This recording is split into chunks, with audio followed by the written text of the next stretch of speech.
Hi, I'm Congressman Scott Perry. At the beginning of each week that we're in session, I send out a brief update about the bills the House of Representatives likely will consider.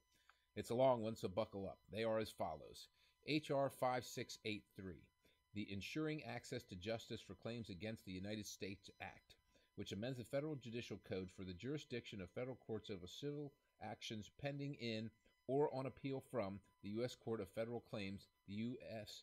CFC, when the plaintiff also has an action pending in another federal court.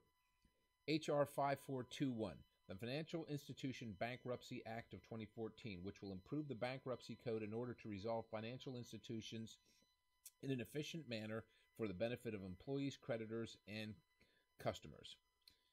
H.R. 4924, the Bill Williams River Water Rights Settlement Act of 2014, which directs the Secretary of the Interior to enter into water rights agreements in Arizona. Senate 2040, the Blackfoot River Land Exchange Act of 2014, which ends a land dispute in southeastern Idaho.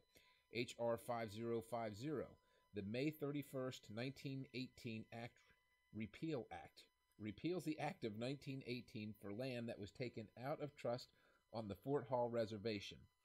H.R. 2455, the Nevada Native Nations Lands Act, which provides for the sale or transfer of certain federal lands in Nevada.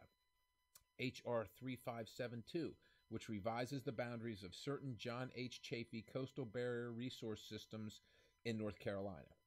H.R. 3410, the Critical Infrastructure Protection Act, which requires DHS to consider electromagnetic pulse EMP incidents in its critical infrastructure emergency planning process.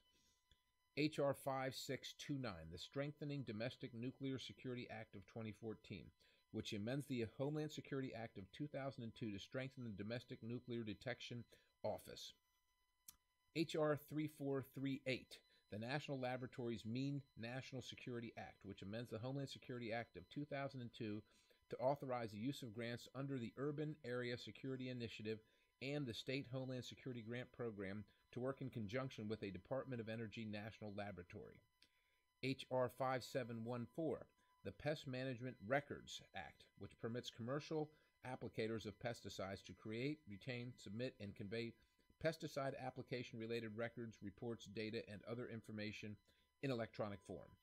H.R. 5739, the No Social Security for Nazis Act, which amends the Social Security Act to provide for the termination of Social Security benefits for individuals who participated in Nazi persecution. H.R. 4569, the Disclosure, Modernization, and Simplification Act of 2014, which requires the Securities and Exchange Commission to make improvements to certain forms and regulations. H.R. 4200, the SBIC Advisors Relief Act of 2014, which amends the Investment Advisors Act of 1940 to prevent duplicative regulation of advisors of small business investment companies. H.R. 5471, which amends the Commodity Exchange Act and the Securities Exchange Act of 1934 to specify how clearing requirements apply to certain affiliate transactions. H.R. 3240, the Regulation D Study Act, directs the Government Accountability Office to study Regulation D, which limits customers to just 6 remote transfers between their checking and saving accounts per month. H.R. 4329, the Native American Housing Assistance and Self-Determination Reauthorization Act of 2014, which reauthorizes the Native American Housing Assistance and Self-Determination Act of 1996. H.R. 2790, the Housing Assistance Efficiency Act, which authorizes private nonprofit organizations to administer permanent housing rental assistance provided through the Continuum of Care program.